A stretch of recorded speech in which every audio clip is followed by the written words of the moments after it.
Describe what the issues are when alerting isn't done right. I can speak to this topic because we've experienced this, or even with outside consultants coming in helping us.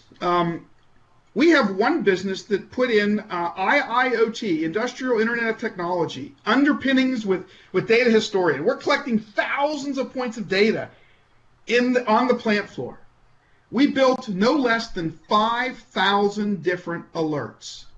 And the organization, when they did a report out to management, were very proud of the fact that they had made all this progress. And all I could think about during that session was the boy who cried wolf. Okay, when you are inundated your workforce with alerts and they're getting pinged left and right, you tend to turn a blind eye. You don't hear it anymore. So I think what we talked about with the management team and even with our consulting group who understood the technology very well was that we really had to build an alerting strategy, a hierarchy of alerts. Not all alerts are created equal. So what are the 3 to 5 most important alerts that have the greatest potential impact on EBITDA?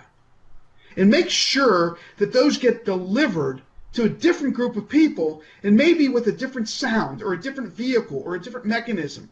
So we start to think about alerting in ways of layering. And then how can we actually take some alerts and actually automate the responses?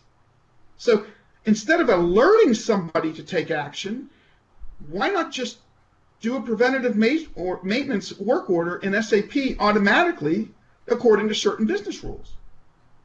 Well, you can do that if the master data of your data historian software and the master data of SAP are synchronized.